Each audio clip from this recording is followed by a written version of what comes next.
ready for it. The first step to success requires more than just being around the right people or doing the right thing or saying the right things. It requires you to understand yourself, to learn how to make the most of your talents, your skills, your gifts, your ability, your experience, your expertise, your education. I could go on and on and on. But also, you have to be able to break down the barriers between who you pretend to be and who you really are. And I know a lot about that. And then, at last, you've got to be able to be empowered.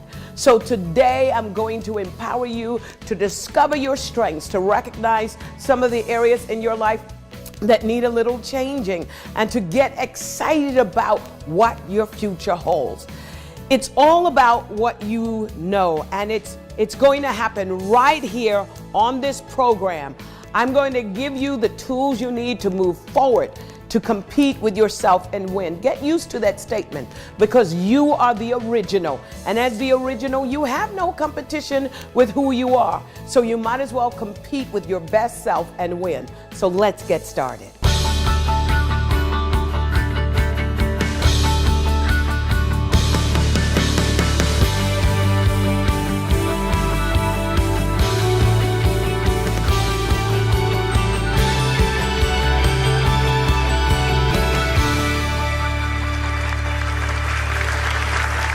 Well, welcome back. Listen, as I was meditating on challenging you, I want to challenge you with one word, the word that is most important for any of us to have. It starts with a C. I call it the C word. Is that big word, courage. All of us need an extra dose of courage. I remember very clearly, and as I think I could still feel the butterflies in my stomach and my stomach turning. I was 15 years old. I was in England, and they said, we are going to show you how to abseil. It looked so easy. From where I was standing, I said, I can ace that, until I got to that high point on the mountain. They harnessed me up, and they said, go. All of a sudden, the butterflies show up. I have absolutely no courage. Every ounce of I can do it was drained out of me. When I looked down to the bottom and I was trying to figure out, I have never done this. How am I going to get from the top to the bottom? It started with putting one foot in front of the others. Was I shaking? Absolutely. I even had a tear coming down my eye. But with some coaching and with a lot of cheering, I tell you, I learned how to abseil. To me, courage is not saying that you don't have fear. It's not saying that you don't have anxiety. I had to face my fear. I had to feel it, and I had to do it anyway. And that's what courage is all about. You ask yourself, can I really do this? Can I really go back to school? Can I really heal after a broken marriage? Can I really go on? We all ask those questions sometimes, especially if we've been through a storm, a financial storm, an emotional storm, a relational storm, or even a health storm. When those winds are blowing, it seems as if we're going to capsize in a sea of fear. But hang on for 1 minute. Life is made up of storms.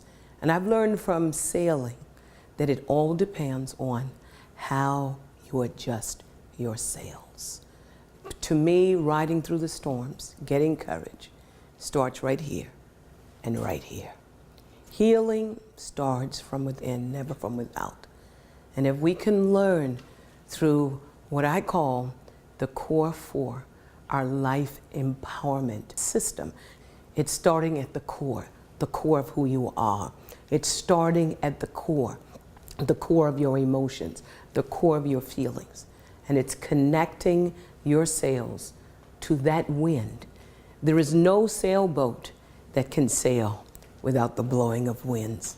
And sometimes the stronger the winds, you have to make up in your mind that I'm going to pick myself up, adjust my sail, and go at it one more time. If I can encourage you to go at it one more time, I'll encourage you over a period of a year. Why a year? You know what? It takes about 90 days just to create those habits of picking yourself back up and doing it one more time. I've had those moments where I said, okay, I'm giving up. I'm going to throw in the towel. This is not working. But I discovered one thing, that successful people begin where failures end. This is not the time for giving up. This is not the time for throwing in the towel. It's time for you to say, I'm going to go at it one more time. And guess what? I get to do it with you. 365 days, every single day. I'm going to be with you, and we're going to take it one step at a time. Listen, let me ask you a question. How do you eat an elephant? My answer, you eat it one bite at a time. Let's not take the big gulps. Let's just breathe in one day and then exhale. And let's do it the next day and the next day and the next day. Your worst days are behind you. Your best days are ahead of you. And any day above ground zero, it's a good day to start all over again. Courage takes several things. Number one, it takes a knowledge of what lies within you. And I'm going to tell you, what lies within you is more powerful than the storm that blows outside of you. I read something the other day. I thought it was brilliant. It was written by Bishop T.D. Jakes. One of the things he said is this, that a boat sails in water. It's not the water around you that causes you to sink. It's when you let the water come on the inside. Listen to me carefully. You've got strength, you've got power, you've been wired to weather every storm. And guess what? You're not the only one that's going to be sailing in this kind of turbulent times. We're going to be sailing right there with you. We're going to be encouraging you. We're going to challenge you to do number two.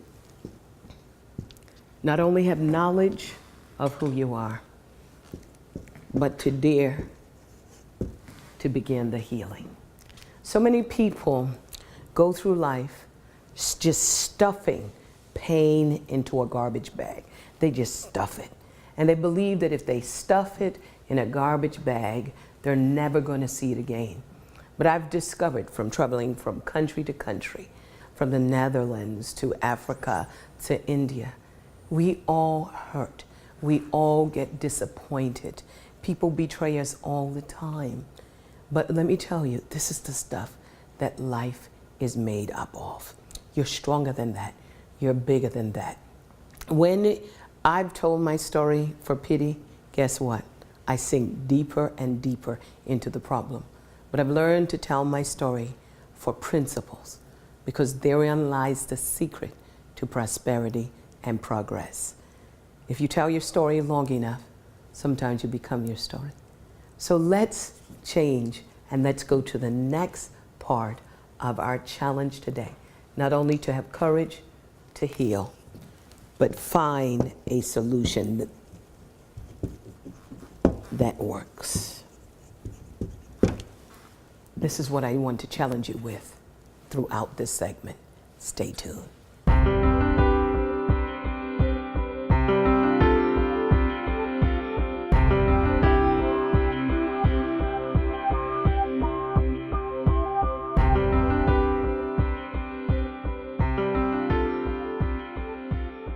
All my life, I was looking for a coach, a mentor, someone that I could trust in, trust myself to. And I finally discovered that person, and that was Jesus. And I spent the rest of my life trying to emulate him. I tried to boil down his message into one word. What was that gospel he preached? What was the message that so captivated people's heart that fishermen left their fishing industries and businesses, that lawyers and doctors left their practices to follow him? What was that word? He preached a gospel. And I asked myself the question, what is the gospel? To me, the gospel is a message of empowerment that gives people meaning, purpose, dignity, and hope. And I've spent my life studying the teachings of Christ. I'm learning along with you. I'm journeying along with you. To me, the only perfect person that's in this world is Jesus Christ, and that's the person that I'm emulating. I want to emulate his life, but I also want to be able to preach his message. It is a message of empowerment. I have trained thousands of people around the world and touched millions of lives. And everywhere I go, I meet people who are disempowered. These are people who say, I'm on a quest to discover who I really am. Why am I in this earth? What is the meaning of life? They say to me, I want to know who I am. And then they say, people just don't get me. The question I often ask them, do you get yourself? When I hear this statement and statements like these, one word keeps coming to my mind, and that is the word empowerment. So as I attack this subject, the subject of empowerment today, you hear it everywhere. You hear women's empowerment and empowering children and empowering this to do this and empowering that. Nobody ever has taken the time to give us an explanation or a definition, and that's what I want to do right now so that you can walk away empowered. Empowerment to me is a process by which an individual or a group of individuals are assisted, equipped, and strengthened in order to discover their potential, identify their capabilities, and to access available resources, while at the same time enabling them to exploit and leverage opportunities in order for them to maximize their strengths and their potential as they hone their skills and ability. That's a whole mouthful. So let's just recap that one more time and just roll back and let's see if we could say it one more time so that you can get it. Get out your pens, get out your notepads, and write this down, empowerment.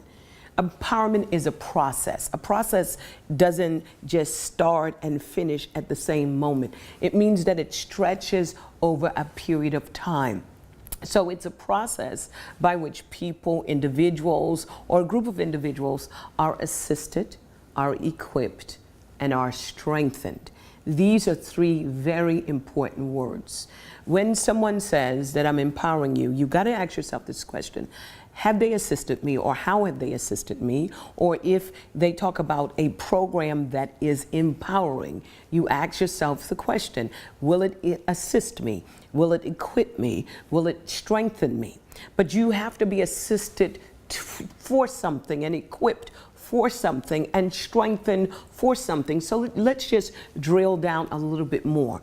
You are assisted, you are equipped, you are strengthened in order to discover your potential, identify your capabilities, and in addition to that, access available resources while at the same time enabling you to exploit and leverage opportunities. You can't leverage or exploit opportunities that you don't see. And an empowered person will be equipped so that they can identify opportunities. Now, opportunities usually show up disguised as a problem. And whenever a problem shows up in your life, it is a divine announcement that God is getting ready to promote you and cause you to progress. Most of us hate problems, but I often say the bigger the problem, the bigger the opportunity for progress and prosperity. Now, when you exploit these opportunities, you do it in order to maximize your own strength and your own possibilities as you hone your skills and you hone your ability.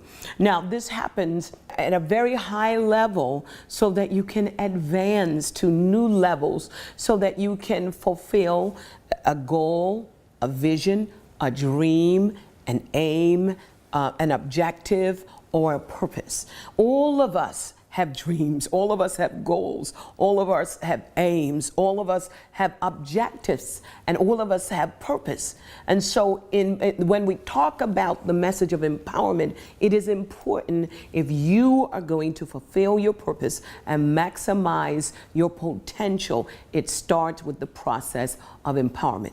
But we're not going to stop there. We're going to drill a little deeper. Because once you're empowered, ultimately, it's going to be able to lead you to both individual success, prosperity, so that you are no longer surviving but thriving, not only as an individual, but you can impact your family, communities, and ultimately nation. Right now, the world is looking for nation building, and nation building starts with an empowered individual. Empowerment addresses the true and ultimate bottom line in creating the wealth of nations, and that's people. This is where people are put back into the driver's seat, where they are fully and confidently engaged in understanding their value, their worth, their dignity, and they have a level of intimacy, not only with other individuals, but they have a level of intimacy with themselves. This is why the empowerment message is the precursor to self-knowledge. Stay tuned. Join Dr. Cindy Trimm for these next live appearances.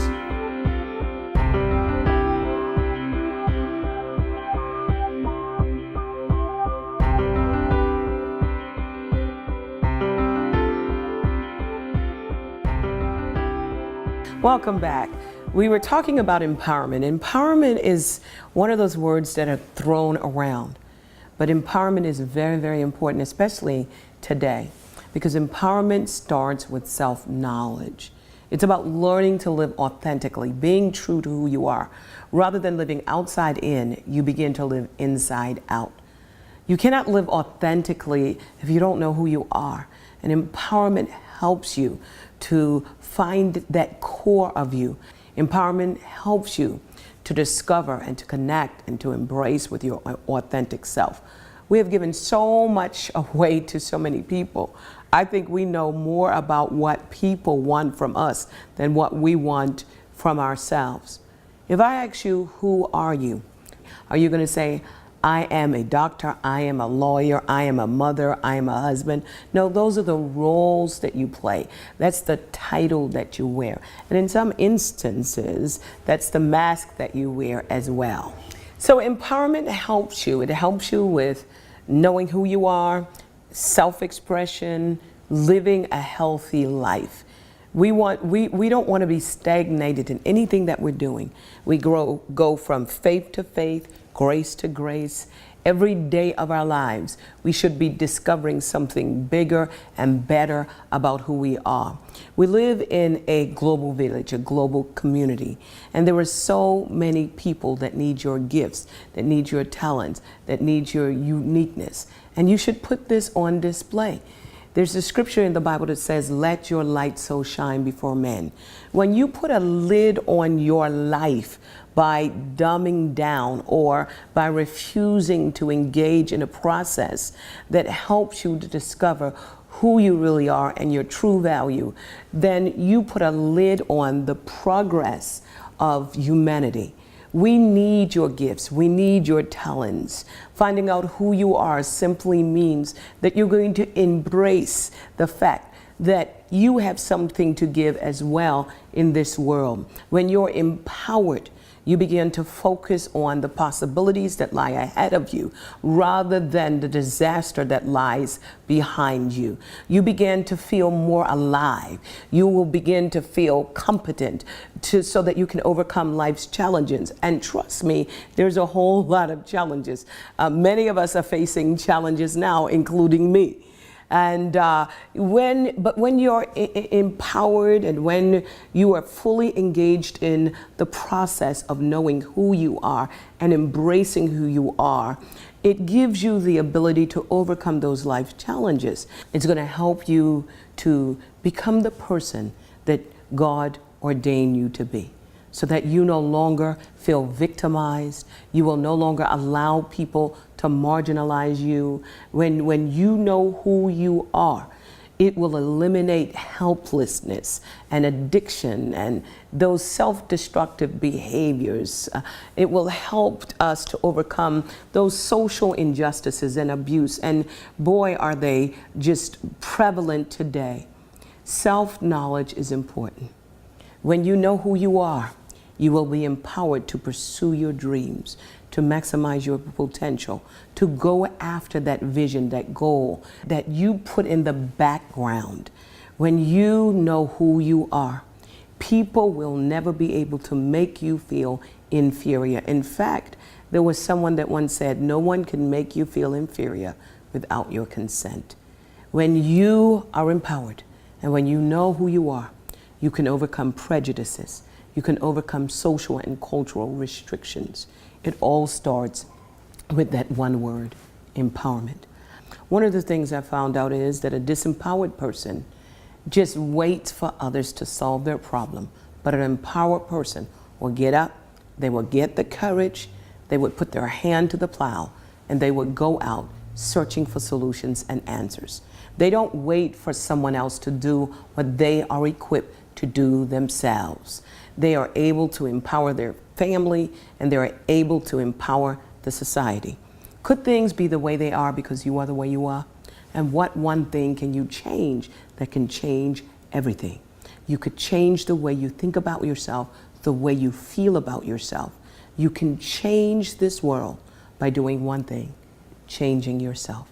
Change is not just a process, it's a person. It can start with you, and it can start with me. The world will tell you you've got to compete with everyone else, but that's not true. Your biggest competition is always with yourself. Every single day is a new opportunity to become